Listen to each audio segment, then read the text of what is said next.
All right, so we're looking at my son's new bike here. It's a sunny November day. It's going up to about 70 today, so I figured it'd be a good day to show everyone this bike. What he got is a 2022 Trek Top Fuel, and he outgrew his current bike. He's pretty much at the top of the reach range, so it was time, and we went to the Trek bike shop and we were looking at the Fuel EXs, which are back ordered well into 2022, and they talked to us about the Top Fuels, the new Top Fuels, and we were actually able to get one in this color within a week, which was pretty shocking to me, but I'm not complaining. So let's go over the specs of this bike. I guess we can start with the frame. So this bike, it's new. It's a new design for the Top Fuel. The older Top Fuel was positioned more of an XC/racing bike. This is, they call it downcountry. I would just call it like aggressive XC.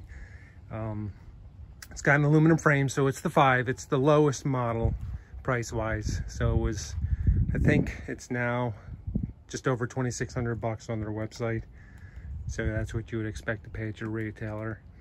It comes with the aluminum frame.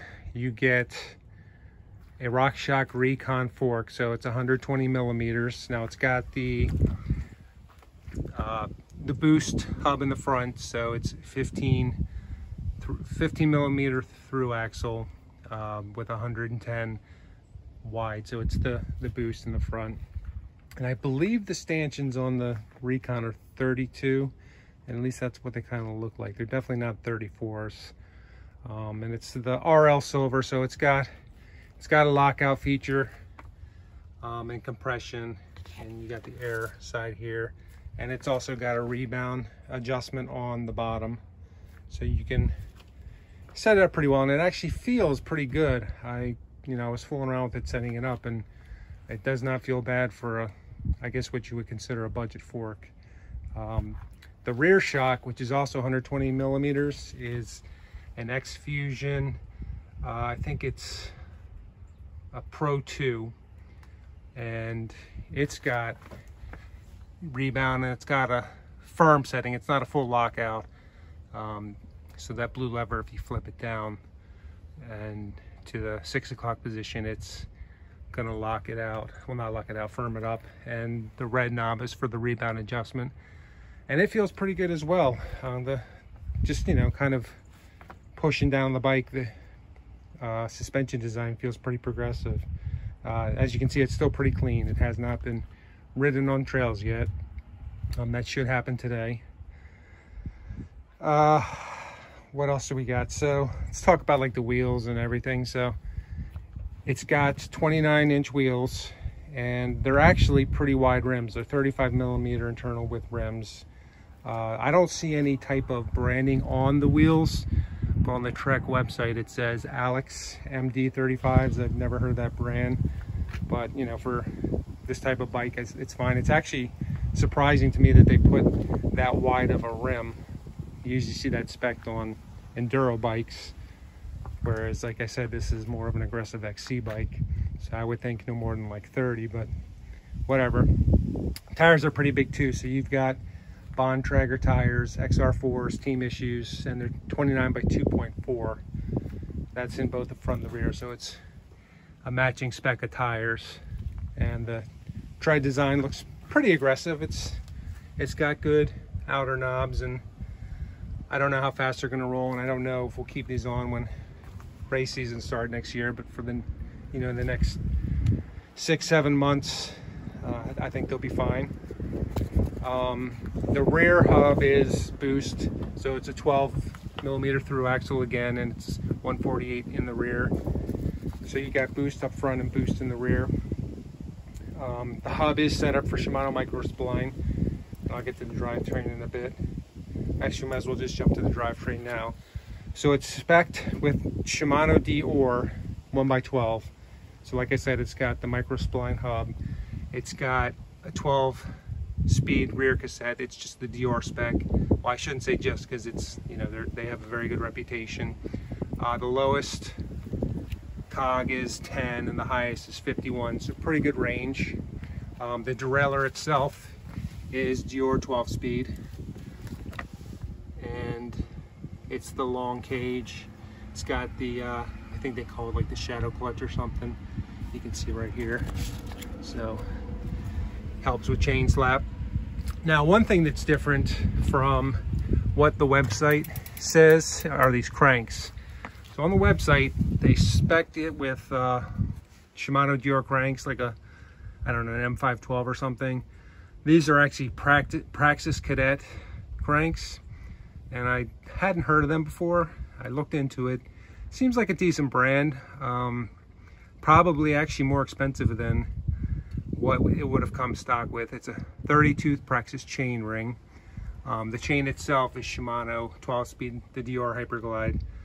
So we'll see. It seems like it's going to work all together just fine. It's got a threaded bottom bracket. You can see it in there. And it's got the setup. I think it's called like ISCG or ICSG or something, if you want to add a chain guard, which I probably will not do. So yeah, I mean, the drivetrain is pretty impressive, and he's coming from 1x10 Deore, so 2x gears. I'm a little skeptical of the 30 up front. I might switch that to a 32. We'll see. But it's not like, you know, we don't have crazy climbs around here. So I think 32 or even like a 34 will help him when it comes time for race season. What else do we got? Okay, so the saddle is a Bontrager Arvada. Probably going to switch it at some point. Seems fine, but he doesn't like it, even though he's only really ridden it around the driveway in the yard, but we'll see.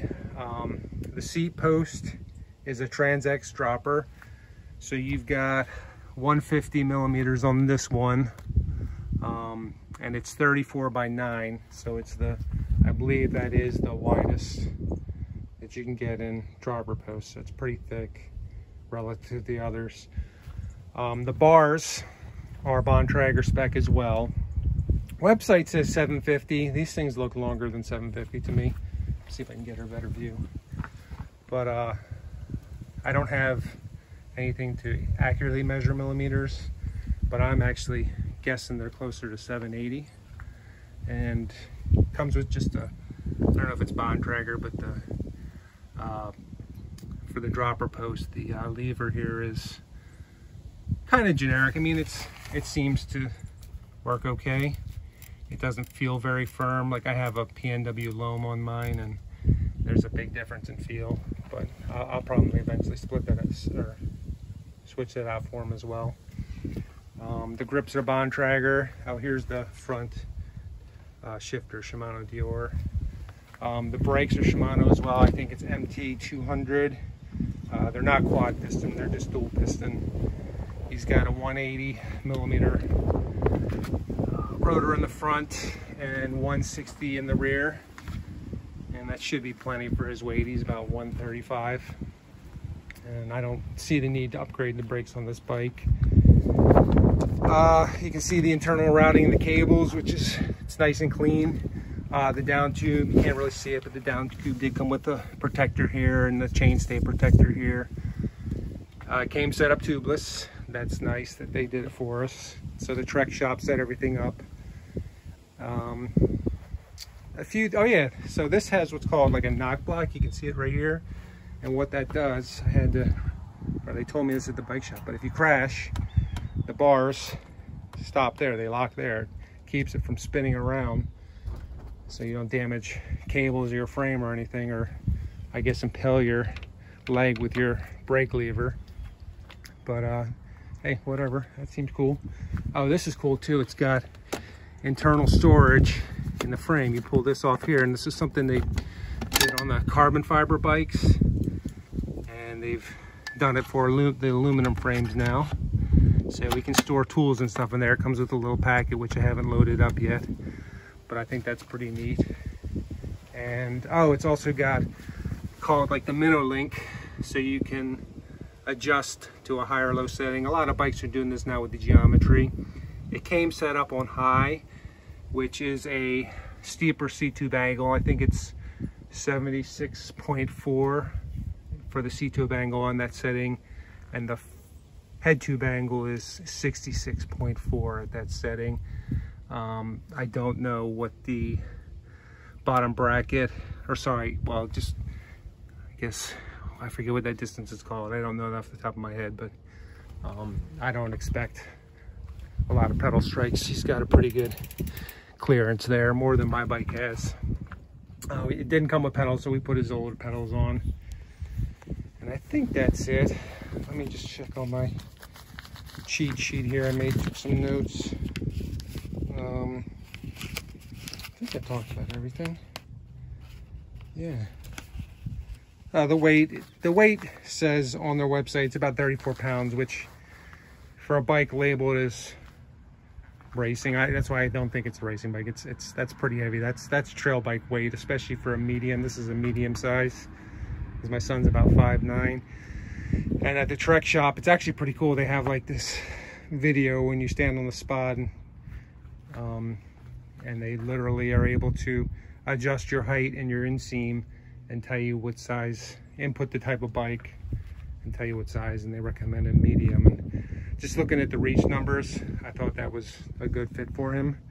So I'm figuring this is probably another stopgap bike like his last one was. I have a feeling we'll end up selling this one down the road, just because I think he's going to be tall, probably at least 6 feet, because I'm 6'3", and he's been growing like a weed lately. In fact, I think when I did the video for his other bike, he was about 5'4", pushing 5'5".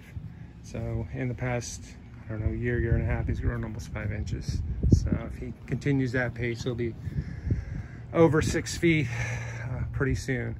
But yeah, anyway, this is again a Trek Top Fuel 5. Seems like a great bike. We haven't ridden it, but the reviews that are out there, so far so good. I think it's really good for this area. I think I'm a little bit overbiked with what I ride for this area, but I go a lot of different places. I think this is going to be a good bike for him locally, and also once we get into race season next year, just put some faster rolling tires on it and maybe a bigger front chain ring, and he'll be good to go. It also comes in the color red. Color red was back ordered longer. It was, I think, like 30 days out at the time. This one was only about a week out. Plus he wanted the black anyway, and he wants to get like red grips and red pedals to make it pop a little bit, and maybe we'll get him like a red P&W loam lever for his dropper, and anywhere else we can think of popping. So yeah, I think that's anything. If I missed something or you have any questions, just post them in the comments. If you are looking at this bike, I think it'll be a good bike. Trek's got a good reputation. It's a big name in the industry, but one of the things that really brought us to Trek was their support of NICA, which is the league. Well, I guess it's more of a governing body, but the league we race in, the Pennsylvania Interscholastic Cycling League, is part of NICA, and Trek gives racers and coaches discounts on their bikes. So it was kind of a no-brainer, to get this bike, given the lead time and the discount we got on it. So I'm happy. I think he's going to be happy. Maybe at some point we'll post a ride review, and like I said, ask any questions in the comments, and thank you very much for watching.